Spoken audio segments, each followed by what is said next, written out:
are many people who have the limitations in their minds, who have lost that fire in their eyes. You aren't given any breaks in life. You make them for yourself. We are all being tested in life. And how you face that test determines the rest of your life. There's a lot of times where I don't know how I'm gonna move forward, but I ask myself one question: can you take another step? And that answer is always yes. Wherever focus goes, energy flows. So why don't we tap into that power now for your business and life?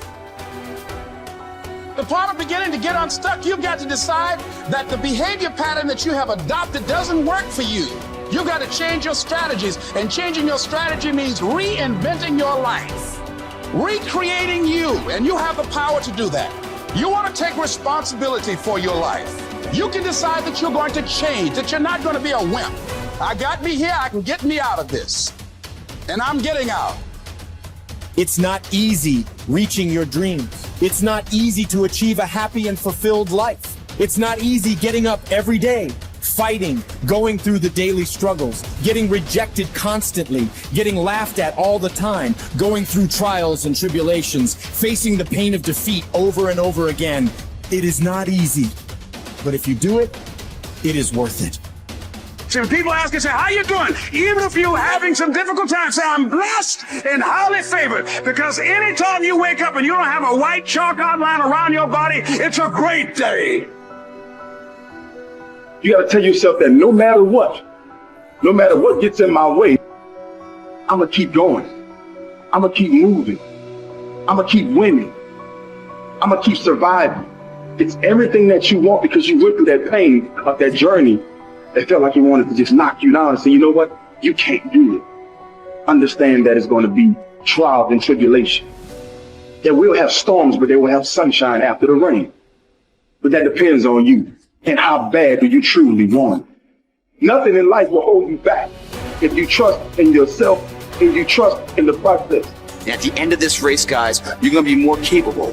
Through that effort, builds the character, the person you want to be at the end. Accept that. And so I say to you, it's possible you can live your dream. If it's becoming a diamond, if it's having more, it's achieving more, it's possible you can live your dream. It's necessary that you have a plan of action, that you're resilient, that you stick to, that you have the vision and never give it up, that you become creative and relentless and keep on coming back again and again and again, and that it's you that you got to take personal responsibility to make it happen. And when life knocks you down, jump back up and say, it's not over until I win.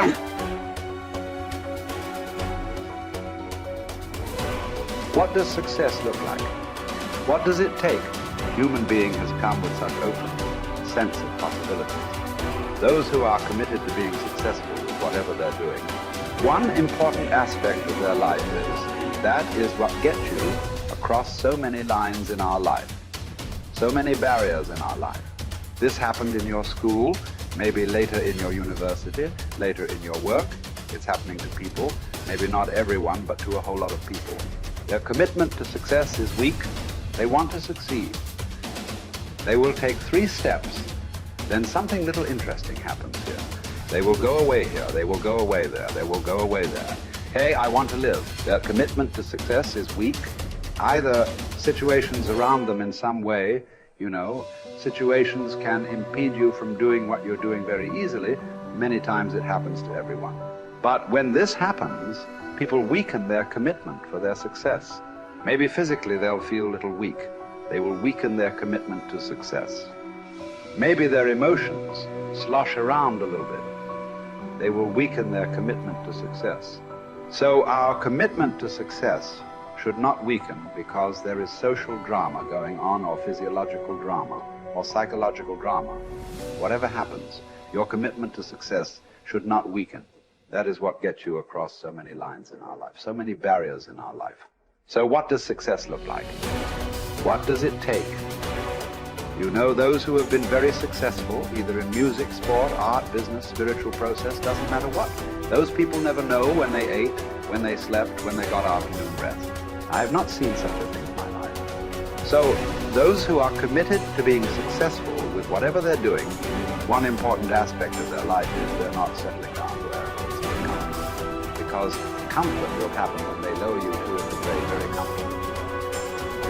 Have you seen how comfortable they are? Once they're dead, if you throw them there also, they're comfortable. If you lower them, they're comfortable. Right now, it's about ensuring that there is profoundness of experience and there is impactfulness of activity. Because if they had given you a limitless amount of time, you could do all those things, nothing wrong.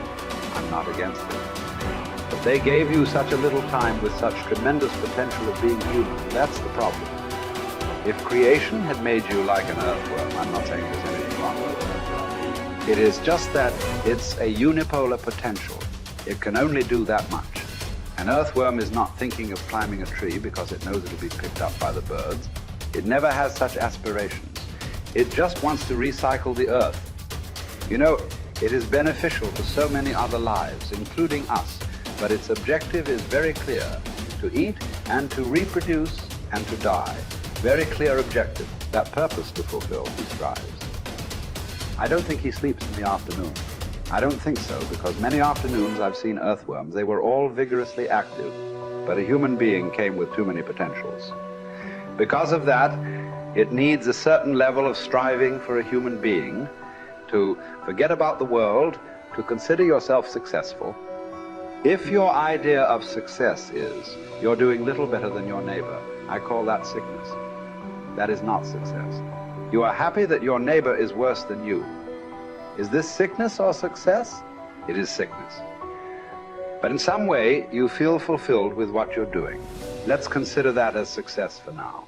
It doesn't matter whether you're better than somebody or worse than somebody. That question should not even come up in your mind. But in some way, you feel you're using yourself fully, and there's a certain sense of fulfillment in your activity. Well, if you're capable of just closing your eyes and simply sitting without any activity, that's fantastic. But you cannot do that. You cannot do that right now. In the states that you are, you can't simply close your eyes and become still. Instead of being busy, you will become preoccupied. That doesn't mean you're improving, that means you're regressing in some way. The problem about this success is people always making judgments. I did this, I did that, maybe this didn't work, maybe this is a mistake, that's a mistake. There's no such thing in life. See, at one time you were a monkey, all right. Hey, this is not me, this is that Englishman, you know. Charles Darwin said you were all monkeys. At one time you were a monkey just a brief while ago. Was it a mistake that you committed? That you were a monkey? Or was it just a certain stage of evolution? Was it a mistake or was it just a certain stage of evolution? Similarly, since you were born, because as a human being, you're born largely unformed, unlike other creatures. Other creatures, if their food is taken care of, they know what to do with their life. Because human being has come with such open sense of possibilities. You come unformed. You don't come fixed. You have to fix yourself. Different people throw different types of balls at you. From all over, your parents, your teachers, the school, the neighbors and society and the world throws all kinds of things at you. To gather all this muck and make something worthwhile out of yourself is your business. That's your success. It doesn't matter whether somebody thinks you're worthwhile or not. You feel you are a worthwhile life. Good enough for now. World may not recognize. It doesn't matter. But you know you are worthwhile.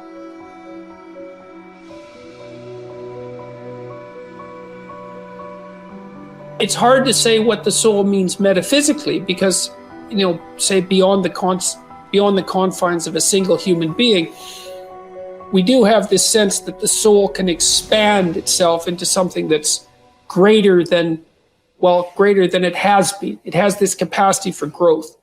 And we do have the sense that the soul can expand itself to the point where it's enlightened, for lack of a better word, that it's working as efficiently as possible to transform everything that's unnecessarily painful and malevolent about the world into what's positive and good. And that it does that as a consequence of confronting the world with courage and truth. And I think that's right. And I do think that means that the soul participates in something eternal, which is the attempt of being itself to transform what's unnecessarily painful and malevolent into what's good, and that human beings actually do participate in that, and that that's part of the reason that our ancient tradition insists that we're made in the image of God. And I think that it's a mistake to underestimate the importance of that, because I don't think that you can live a life of sufficient profundity to protect yourself from being corrupted by suffering and malevolence without adopting a responsibility that's commensurate with that set of ideas. I think that you either orient yourself upward, to the star above the horizon, and try desperately to improve the structure of being, or you work at counter purposes to it and make things worse. I don't think there's a middle ground. In fact, to the degree there is a middle ground, it tilts towards the negative, because people who try to occupy the middle ground generally try to accrue the benefit, let's say, without adopting any of the risk. And that's not acceptable, not helpful. So that's a soul to me.